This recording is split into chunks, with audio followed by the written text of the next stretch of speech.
right, yeah. We'll be in touch.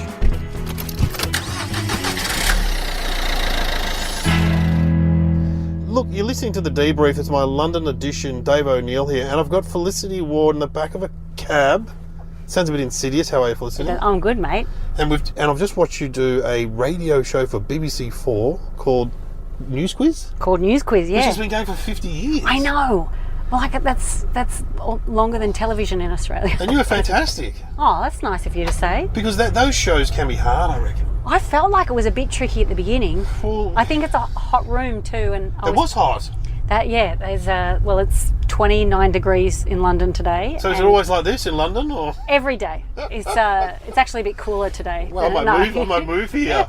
It's the entire city shuts down. Everyone freaks out, and no one knows how to handle it. And a lot of people get sort of semi-nude in the parks. I've Yeah, noticed. it's a lot of very respectable men find a patch of grass and they just take their tops off. So how long have you been in London for? It will be, next month it'll be 5 years. Wow. I know. And so, but you seem established now as a comedian in London, is it fair to say? Yeah, I mean, I'm now at a stage where I pick how many gigs I want to do. Oh, that's good. So that's a nice, very, very, very nice thing. But it was like lots of years getting Slogging there. it out. Yeah. I've eaten shit all over this country. Oh, I remember when you came back one time and a promoter said, "Oh man, we had Felicity Ward here last night. She just carved it up." Because she's been in London, she's very match fit. Oh, right. And I remember Hannah Gadsby saying that to me. You do so many tough gigs in London, you come back to Australia and it's a bit easier. Yeah, well, it's not, because it's not just London. You're getting on I remember when I was kind of starting out, and I got this club gig in Leeds? No, it was further. It's past Liverpool. I can't remember what it's called. That's at Southport. Maybe it's Southport. Anyway, it's an 11-hour round trip drive. Oh my God. And it was £100 for the middle section. And how was it? Average. Yeah, it's Real good to drive average. that far. Yeah, it's just, I mean, we talked about a lot of stuff. The car trip was wonderful. Yeah, right. Yeah, we solved a lot of world Who problems. was it with? With a lovely man called Julian Dean. Ah. And we solved the world's problems. Why did you come here? All right, mate. It's a very abrupt question. Why? Because you were doing well in Australia. Remember we were on, I'm trying to think of where I first met you. Spicks and Specs, Spicks and Specs. We did Spicks and Specs together. We are. And because you were from the Ronnie Johns. Yeah, I wasn't even a comedian. I'd just done a sketch show. So Yeah. I didn't know what I was. It was so weird starting out doing stand-up because I actually did Spicks and Specs before I did stand-up. Wow, okay. Yeah, I remember talking in the green room a lot. And you're from near Woy Woy? Yeah, Woy Woy? you gave me a very helpful tip. No, what did I say? I said something about Woy Woy. We were just chatting, and you said you should say something like that on the show. And I went, what? You went, that's no, right. it's a good angle. Yeah, it is. Because Woy Woy is one of those places that sort of people have heard of. And it sounds funny. It is a funny name. It's a funny name. I've done gigs up. That's Central Coast, isn't it? That is the Central Coast. Yes. And what's the poor area that people always pick on around near Woy Woy? Maybe it is Woy Woy. No, it's Woy Woy. But it's not really poor anymore. But like further up north, up like Wyong. Wyong is the one I'm thinking of. That's where I went at TAFE. Yeah. I remember doing Gosford, Yep. and there was a girl celebrating her 18th birthday down the front, and I said, "Oh, blah blah blah." And you haven't got any kids? She goes, "Yeah, I've got a kid." Yeah, of course she does. Yeah, 18th birthday. She was saying, "Well." Do you know what? This is not funny. It's kind of tragic. In the 90s, the Central Coast had the highest rate of youth suicide and teen pregnancy in Australia. God. Yeah. And I got out. You got out because you promoted bands, didn't you? You organised band gigs. Yeah. How do you remember that? Yeah, I just remember Freak. sitting, but also I did Randling with you, Oh yeah. and we both. I did a gig in a prison recently. Did you? Yeah. And How was it? Yeah, it was fine. They were good. As someone said, it's a captive audience. As Hugh No Grant said pun on Paddington 2, at the end of Paddington 2, it's a captive audience. And it's Spoiler alert. Have you seen Paddington 2? No, I haven't. Hugh Grant is unbelievable. He plays like a failed actor who's doing naughty stuff, but he's obviously... Where did you get the inspiration? Yeah. I love Hugh Grant. Yeah, me too. I love the fact that he's had 5 kids and he must be 50 now. He must be over... He's had 4... You look up his history, because he kept saying, I don't want to have kids. Then he had a kid. He's got terrible conviction. Yeah, and he left the woman, went to another woman, had a kid with her, went back to the first woman, had another kid with her, and then he's got a fourth one now to one of the women. I don't know which one. Hugh Yo-Yo Grant. Yeah. Anyway, he's very funny. But in prison, when I was did my gig in prison, this guy said, "When's Randling coming back?" No. And I said, "Mate, you are one of 8 people that watch you are that. the one person who's ever asked me about Randling." He goes, "Yeah, we watch a lot of TV in here because it's been repeated at night." I've got a friend, Brad Oakes, who's appeared on. You know Brad. I know Brad. He watches a lot of. He must watch a lot of late night TV because he said, "Oh, Randling was on. Oh, it's during the day or it's on. It's been on." Yeah. Because Randling. It's on in a lot of nursing homes, probably. Well, the thing is, but as you know, on the floor when we filmed it, it was a lot of fun. It was so much fun. It was hosted by joyful. Andrew Denton, and it was but anyway, it didn't work. And people like John Fahey, the ABC Melbourne announcer, uses it as a punchline. He used to use it all the time. Yeah. You know, the funding of shows like Randling, that kind of. But anyway, we enjoyed doing it. But that's where I got to know you as well. Yeah. Because we were in the grand final. Yes. Okay, well, I won with Anthony Morgan, but Hurtful. I don't know why you'd bring that up. Yeah, I know. But anyway. Well, I promoted bands, but I didn't. I promoted bands when I was a kid. Yeah, like at school, I was wasn't it? 16. Yeah. At Gosford, actually, at Gosford High School. What bands did you bring out to Gosford? Very 90s Sydney Oh, the bands. Vines. So I Want to Get Free. Big Heavy Stuff. Big Heavy Stuff. They headlined one of the Yeah, I gigs. love Big Heavy. That's the guys from the Ups and Downs. Frenzal Rom. Oh, I love Friends of Rome. Obviously. I'm a genius. I'm a fucking genius. Yeah. And then the last one, look, Yeah. this is an inside scoop. I don't think I've ever named them. Basically, the last one, Yeah. I organised by myself. So I was helping another friend who put them on the first two. The last one I did by myself was supposed to be Sidewinder. Oh, Sidewinder, yeah, I remember them. They pulled out 2 weeks before the gig because they had this big American producer coming over to make the album. Yeah. So I had to photocopy a whole new bunch of posters, and we had Front End Loader come. Front End Loader, they were big. Yeah, I remember them. They're amazing, but I lost $1,500. Oh, no, And that was in the 90s, and I was 16. So how did you go from that to doing comedy? Did you go to? You must have gone to uni. I didn't go to uni. You didn't go to uni. I always believed that Ronnie Johns were all Sydney uni people. Well, that's a very safe assumption. What happened was I did a play. I was an actor, right? And I did a play with a guy, and he said, and we were just being funny buggers together. And he said, "I'm directing the Sydney University Arts Review." Oh, and you were in it. Yeah, and he said, "Do you want to audition?" I said, "I don't go to uni." He's like, "Don't worry about it." And then there was this thing called the Third Degree that had happened the year before, which was like a best of Sydney University review that went to Melbourne Comedy Festival.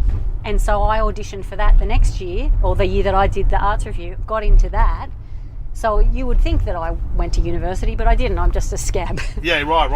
Scavenged my way in. And That's then, interesting. Then that's how Ronnie Johns came about. Yeah, and then and quite a few people have kicked on from that. Yeah. Heath Franklin, who does Chopper, and he's very funny, and Jordan Raskopoulos. Yes. Who is in Axis of Awesome. And Reg Mombassa's daughter.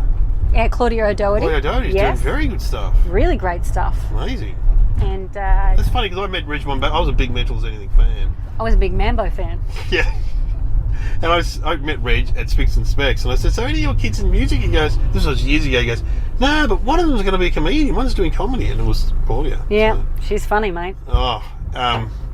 And so anyway, back to the question. So why did you move to London? Because you're doing well in Australia. You were established. You're getting on shows. You had a special on ABC. Yeah, things were good, but I wanted to get better. Yeah, okay. And I felt like the only way I could do that was in my power. Basically, I wanted more people to come to my shows. Yeah. And I wanted to get better.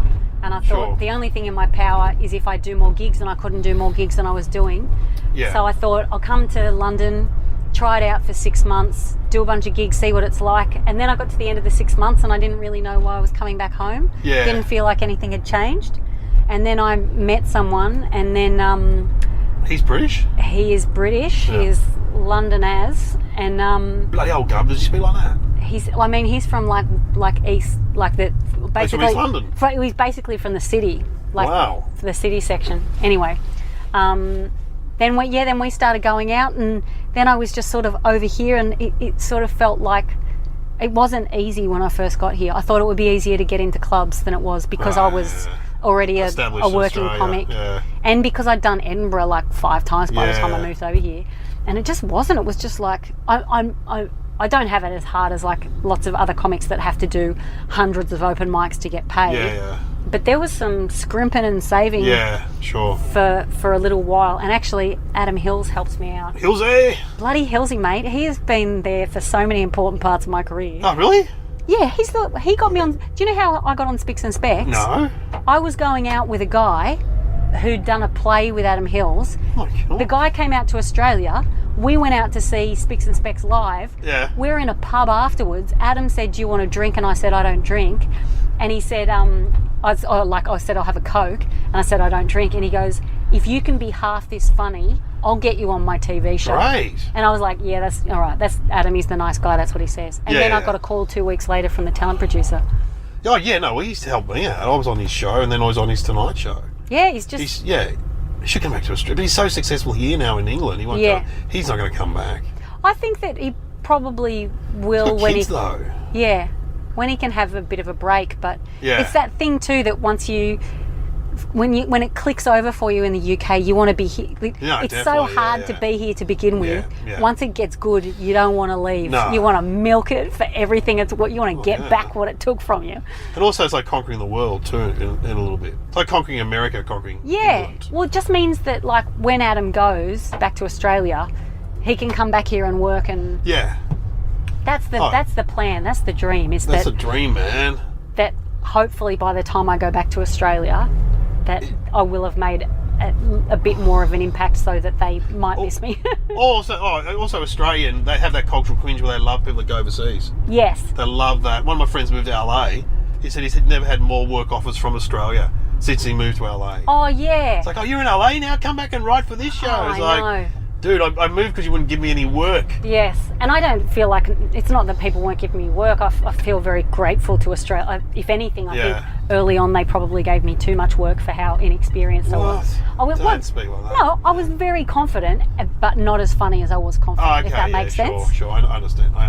Like my joke writing, God, I hope so, is so much better now. Yeah. Oh, if you look back at, anyone looks back at some of the early routines, it's just cringeworthy. Yeah, but also like London, and the UK, you just have to get better. Oh yeah. You just got to, whatever you were, you just got to be heaps better. Because there are thousands of excellent comedians here. Yeah. Thousands. So if you're not doing something that's really good, then you might get work, you might not get work. Yeah, you get passed over. And is it better for women here, do you think? Or the same? It's a hard question, I know. It's hard to actually, I think in some ways it's worse. Oh, yeah. There are so many... It's quite conservative, England, I reckon. Yeah, In some ways. It's still it's very class-driven. It's very class-driven. I can't believe how... It's unbelievable. Yeah, we're in Australia. We don't sort of think about who's working class, but even tonight on that radio show you had the guy hosting, and straight away I went, oh, he's upper middle class. Yeah. The way he speaks. And yet Jeremy Hardy, who's been doing comedy for 34 years, who I had one of his cassette tapes when I came here. I was telling him I used to listen to it all the time. He would be sort of working class. Yeah. He educated working class. Yeah, but he made it. Yeah. He did go into a posh voice at one point. But when I first came over here, I didn't know that had anything to do with class. Even though I knew that a posh voice was a posh voice, to me, I didn't think, oh, they're posh because they went to an expensive school. Yeah. Like, I just didn't even think about it. And like, there was someone that I knew. That like I had a mutual friend, and my Australian friend said, oh yeah, that because they're posh. And I went, oh, are they? She went, yeah, listen to the way she talks. Yeah. And I just didn't put two and two together. It's very defined here. Very defined, and it's very important to people. Like, people are very passionate that they're working class, and there is just systemic and structural bias. In Australia, if you ask a working class person if they're working class, I did some survey once, most of them say they're not. Yeah. They go, no, like my parents who are working class, I go, oh no, my dad would go, no, we're middle class. What are you talking about? Yeah. We're not working class. We don't really know what it is because we're not defined by it. Like, the class, I haven't lived in many countries, but they hate poor people here. Oh, do they? Oh yeah, mate. They've since 2010, they have cut resources to homeless. It's mean by 50%, and homelessness has doubled. Like, there is a direct correlation. And conservative governments, and it's about austerity, and it's all about cuts, and it's pretty grim. It's really grim. What class is your now husband from? Would he be? Middle class. Yeah, right, yeah. But his dad, like they're both from like, his dad is like a East Londoner. Proper East Londoner. Yeah. I don't know why I'm doing that accent. I don't even know what accent it is. Yeah, it's not good. It's not East London. It's not good. It's not close. My wife keeps claiming I'm racist when I do British accents on the streets here. Well, you'll find out with a little punch to the face soon enough. Well, I always say to the kids, if I've got British and Irish heritage, and we can make fun of our heritage. I just can't do a Jamaican accent, for example. You absolutely cannot. No, that's a no-go. So what sort of gigs do you do here live? Like, what do you? Well, I mean, recently I do all kinds of gigs. Yeah. So I was supposed to host a charity night tonight, yeah. and then the news quiz came up instead. But a couple of weeks ago, I opened for Maria Bamford, who is one of my favourite comedians of all time. I heard you smashed it.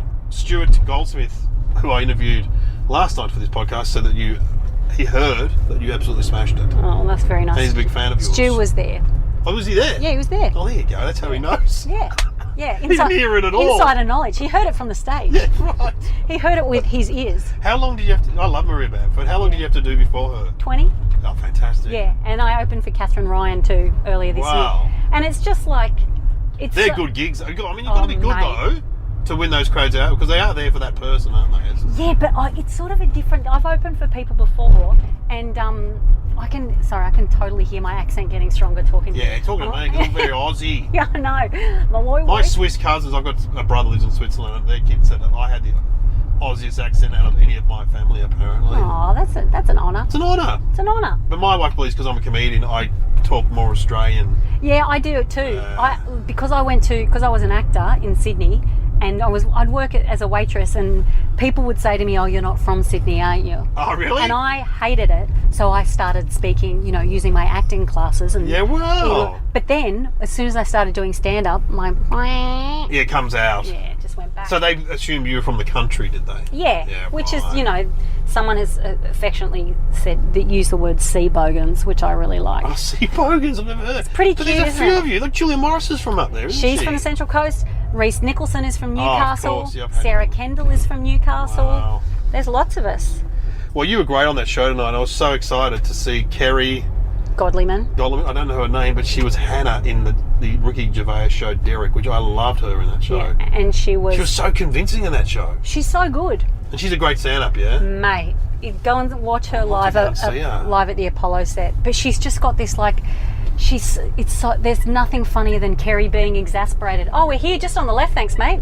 Okay, well... This is it. You're listening to the debrief. I have Felicity Ward in the cab. Hang on, I've got to get a photo. Hi there, I'm Karl Quinn. Hi, I'm Andrew Young. We are the Clappers, your source for all kinds of sauce when it comes to cultural entertainment in the podcasting style. That's us, we're the Clappers. You can listen to us wherever you get your podcast, and you know where that is. You're back on the debrief. Now, Felicity's got to go. We've pulled up at home. There's people waiting for her. Bit of a party. Which is your house? Are they looking at... Nah, that's not my house. That looks like some sort of crazy student shed house. Yeah, it's a bit of a crazy area. Is it? Yeah, we had Is it noisy, that house? No. They're opening their windows and standing on the balcony. Yeah, it's a bit of a... Look, it's a funny area. It's not really any one thing. It's a lot of mishmash. Sure. There's a hairdresser on the corner just there. I'm pretty sure that's a drug front. They always have really expensive cars out the front and men yelling into their phone. And then the other night there was a woman screaming on the road, and we came out and they were just having a breakup. What is that car trying to back into you there, Steve? Yeah. Something's going on with Why doesn't he just go forward? It's a fucking round street.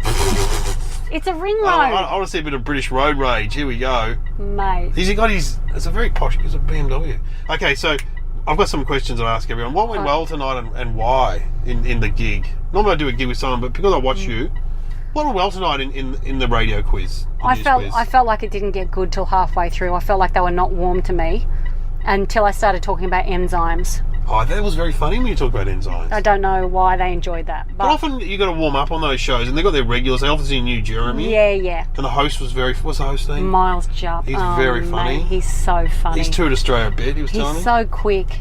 What didn't go well then?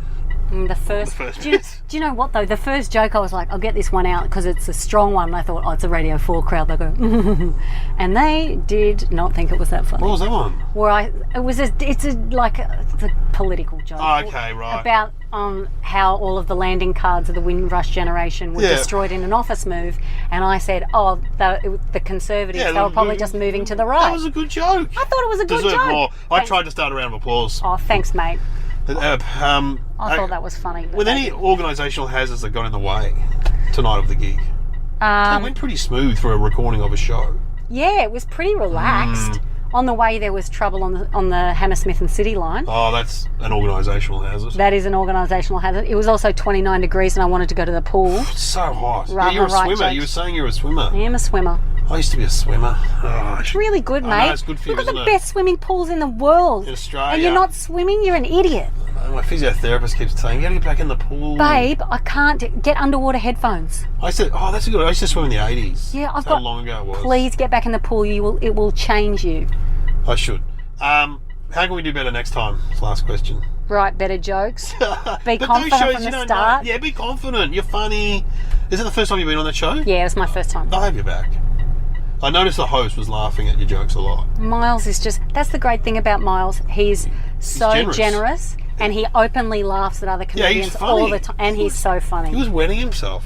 I know, we did Mock the Week, which is a panel show. I did that last year with him. And there was one point, and he was laughing so hard, his whole face went beetroot, and he's just got this giggly little girly voice laugh, and it is such a joy to watch him fall apart. He's funny. I'd love to see his stand-up. He has I hope actually, look at his live. I'm going to look him up on YouTube, man. His opening joke on his Live at the Apollo set is one of the best jokes I've ever heard. It's about being privileged, and it's... Oh, man. He's got a privileged voice. Hey, thanks for coming on my podcast, Felicity. Thanks for having me, Dave. Come back to Australia sometime. See us, all right? I'll be back for Comedy Festival next year. Yeah, great. Well, they'll miss you. They'll go, wow, Felicity Ward's back. She's back. Yeah, maybe. Maybe not. Oh, you've been listening to The Debrief, my London edition.